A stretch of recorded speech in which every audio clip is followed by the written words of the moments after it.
I'm Michael Igo, Global Development Reporter here at Devex. I'm joined in our DC studio by Jan Auman, who's the president of Tetra Tech's International Development Services. We're very pleased to have Jan here today to talk about trends and emerging issues in international development that his firm is facing and that we're all facing here in the industry. So Jan, thanks very much for joining us today. Thank you, Michael, and it's great to be here at Devex.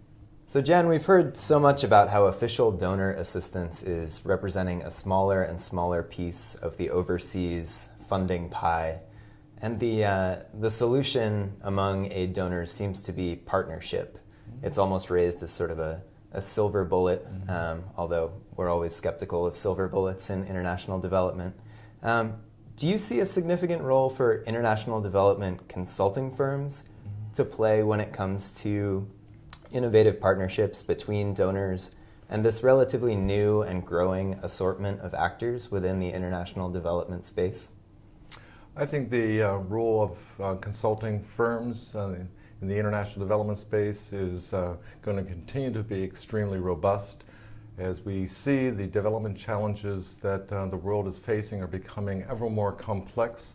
The complexity of those issues require pretty significant high levels of kind of scientific and technical applications of solutions. So I'm bullish on the future for consulting firms, especially consulting firms like Tetra Tech that is based upon science and technology. We bring cutting-edge solutions to really some of the globe's leading challenges. Great. And then within those partnerships have come a number of new mechanisms for financing projects, for resourcing projects. Have you worked with any of the sort of more traditional aid donors within your own portfolio to employ some innovative financing mechanisms? Yes, I think that the issue as far as looking at innovative financing is a reality, and it's also a necessity. As we know, the traditional donor investments have almost reversed. Today, the commercial sector and private equity is now funding about 80% of investments in the developing world versus only 20% for the traditional donor space. That's almost reversed from when I started in this field 30 years ago, if I can give away that long tenure. But obviously the future is innovative financing. We're excited that as a key part of our operations at Tetra Tech International Development Services is the use of public-private partnerships. I think, as you know, we're very proud of having the Institute of Public-Private Partnerships as part of our family of companies, and we pride ourselves on bringing innovative solutions, looking at maximizing donor investments, but also making sure that we're capturing private equity, we're looking at private investment, we're looking at host country contributions, looking at the full range of possible funding streams to fuel and to fund international development initiatives. Great. Are there any particularly exciting initiatives that you could mention today? Well, I think some of the most exciting initiatives that we're seeing right now are related to climate change, for example, where obviously there's issues of food patterns changing, where there's concerns about water scarcity, and basically the whole spectrum of everything from agriculture production to water supply and sanitation to basically social infrastructure impacts, and looking at the whole range of kind of investments in that. And that's being made by communities, by the private sector, with the entire food supply process, the water access issues, and obviously the even security issues. So. Great. And then, similarly, along with this declining proportion of official donor assistance and even more generally just a very uncertain budget environment when it comes to foreign aid, there's so much emphasis now on value, on achieving the best value of a development investment. Has Tetra Tech ARD explored any pay-for-performance options? Is that something that's emerged to your agenda? Well, I think it all comes down to results. Basically, what are we getting as far as for the investments we make in international development in general, and specifically by its implementing partners? We pride ourselves on achieving those results.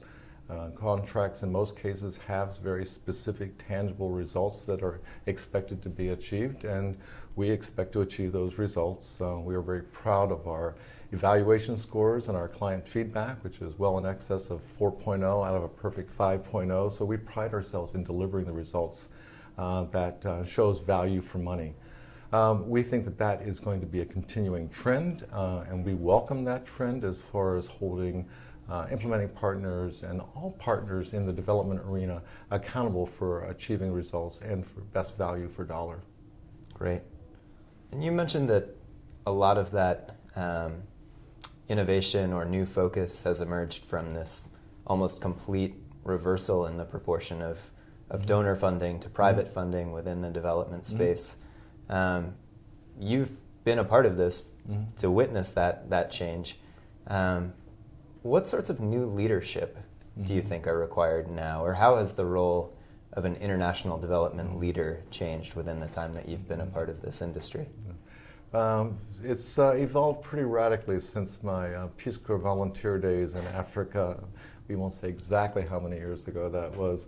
What we're seeing obviously is a strong emphasis on a much broader interpretation of the development base. That is inclusive and embracing the private sector, as I indicated earlier, as far as the dramatic shift in resources that are going into the developing world. And I think it's going to require an openness to really think creatively, welcoming the private sector, welcoming the academic sectors of host countries, welcoming the civil society sectors.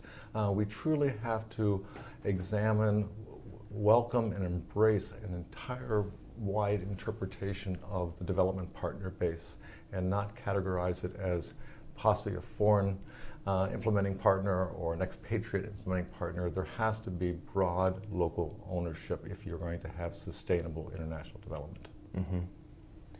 Donors like USAID have described themselves as conveners. They have this convening power to sort of bring those different elements together. Do you think that international development consulting firms like Tetra Tech can play a similar role? We're all conveners if we're truly serious about sustainable development. Solutions have to be local, they have to be sustainable. We can help foster new ideas, bring scientific and technological solutions that might have been identified, developed from outside, looking at how it might be adapted, but it has to be adapted and owned locally for it to be sustainable and for it to actually to be practical. Right. You just mentioned sort of the localization of aid, this big trend that we're seeing to direct more official funding to local organizations and to host country governments. There's an obvious role for international development consulting firms to play in building the capacity of local organizations or host country ministries to be able to manage, international development contracts and grants, or implement the projects that they're being asked to implement. What other opportunities are there in the localization of aid for a firm like Tetra Tech? No, I think that, first of all, I don't necessarily see it as being a radical transformation of what has historically been the practice. I think there might be a stronger empowerment of those local partners versus there was in the past. And we welcome and we appreciate the need to have strong local partners that actually and ultimately own the development process. So we talk in terms of subcontractors. We almost have to reverse that around. We almost have to be the subcontractor to local organizations to truly empower them. And I believe that's in the spirit of USAID Forward, and I think that that's in the spirit of really meaningful and sustainable international development, and obviously where the market and where the need is emerging and growing. And is that shift happening in any concrete ways? Are large US-based firms becoming subcontractors to host country organizations? Is that something that we're seeing?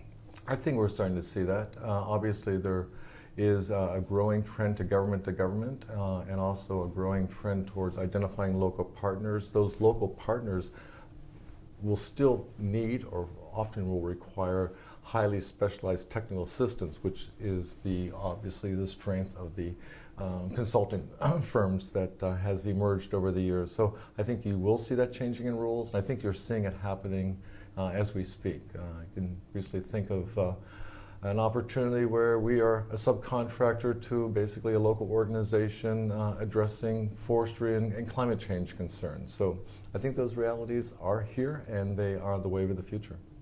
And does that then mean that firms like Tetra Tech and others who are playing this sort of subcontractor role, or maybe in the future, will have less ability to set the agenda in terms of international development, thought leadership, or in other words, are you anticipating finding yourselves in more of a reactive role to the sort of specific needs of other organizations, or do you think you can maintain sort of the leadership space? Good question, Michael. First of all, obviously, as implementing partners, in most cases contractors, we aren't setting the agenda. We're being responsive to development agendas that are set by USAID or by Millennium Challenge Corporation, obviously with host country ownership of those development goals.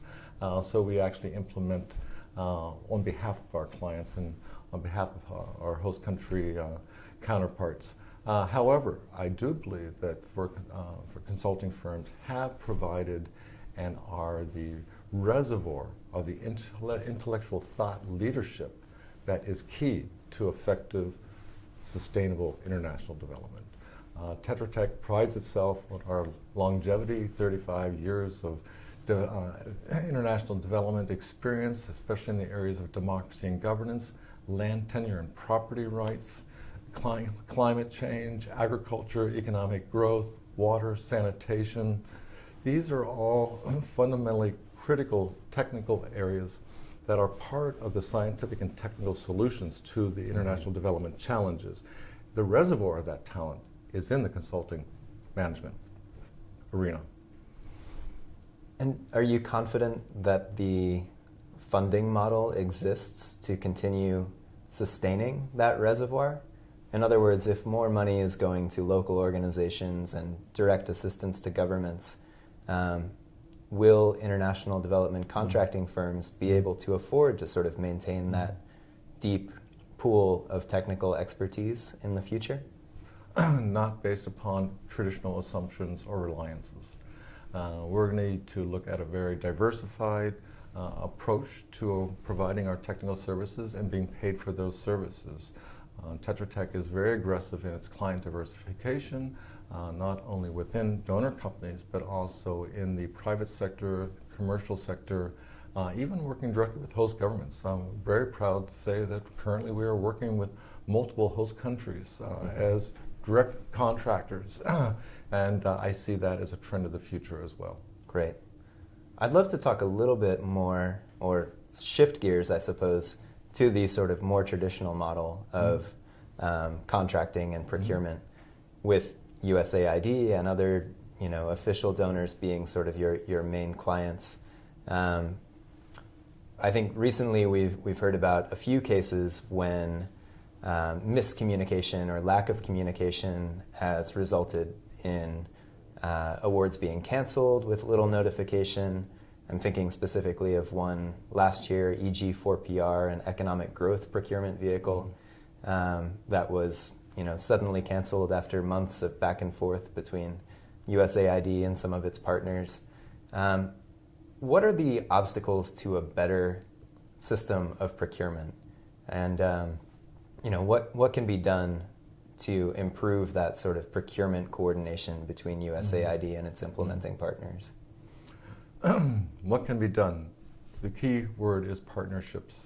There's a clear rule for the client, in this case USAID, to obviously work with host governments to identify the development agendas, the goals, and then to identify what is the best means by which to help that country achieve that goal.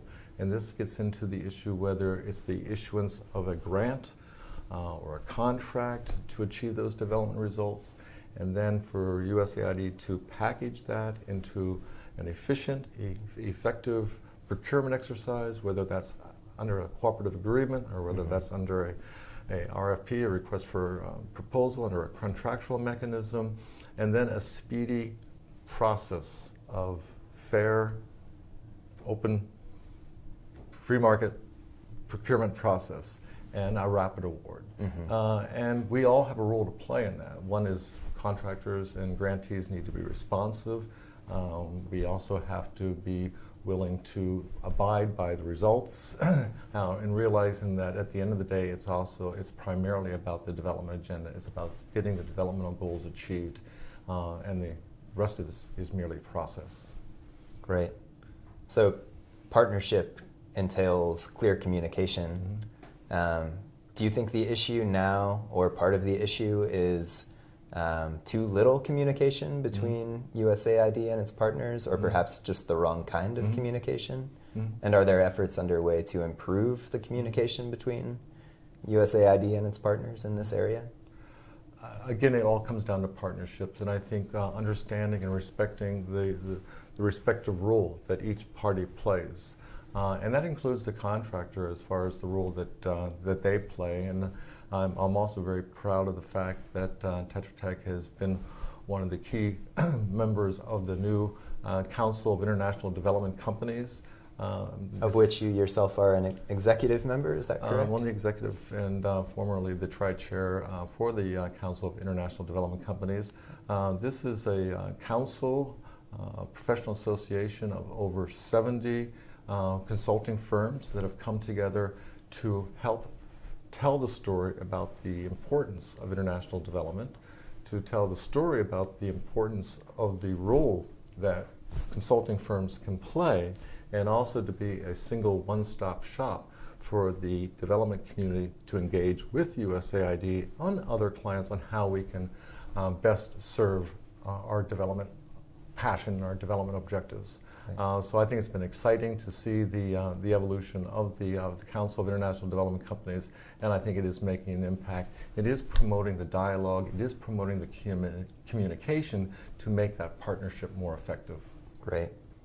So just to put it bluntly, how would you describe the current state of the relationship between USAID and its implementing partners? Better. Good. I believe that there was probably some misunderstandings, some concerns with the rollout of USAID Forward, government to government, but I think that through the enhanced dialogue that has developed, partially because of the Council of International Development Companies, that the understanding is much greater. And also, I think what we realized is that we're on common ground. Many of the principles of USAID Forward are the same principles that guide international development companies as well, consulting companies, the same principles of local ownership, sustainability, and the kind of the concept of local empowerment. Great, great. Switching gears a little bit to perhaps an even broader trend in the development space, a number of donors have signed on to the extreme poverty agenda, a call to end extreme poverty within the next couple of decades, depending on whom you ask. For those actually implementing projects, that sounds like a direction from your clients to work in less stable, possibly more dangerous, more conflict-prone places.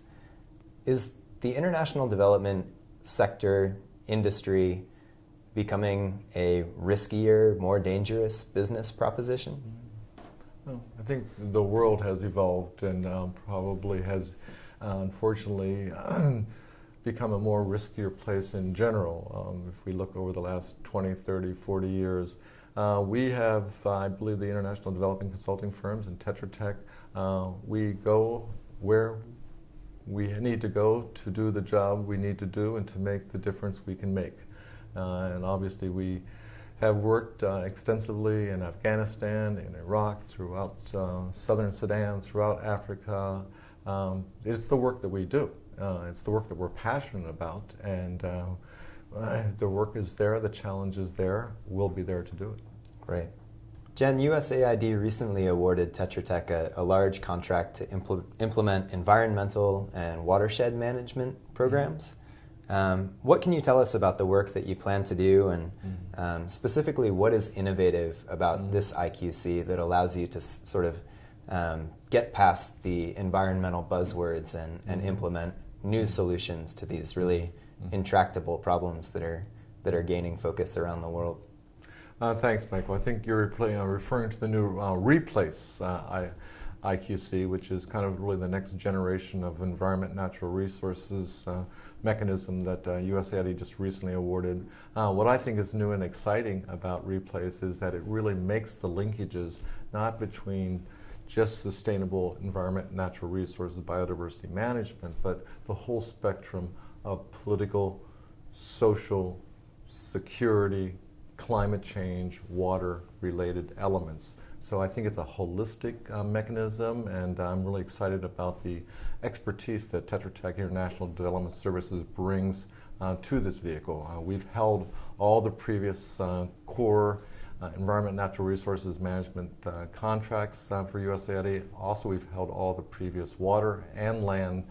So I think that this just reiterates and reinforces the key core technical competencies by which Tetra Tech International Development Services is known, primarily the agriculture, democracy and governance, environment, natural resources, energy, water and sanitation, land tenure and property rights, and even architecture, engineering, and construction management. So we're excited that we hold the key IQCs. I think it speaks well to the respect for the technical and intellectual depth and breadth of Tetra Tech, which is one of the things we really pride ourselves is on the technical depth and breadth of the company. Great, great. Well, I want to thank our guest, Jan Auman, President of Tetra Tech International Development Services. Once again, I'm Michael Igo, Global Development Reporter here at Devex, and thank you all for watching. Thank you, Michael, and thank you, Devex.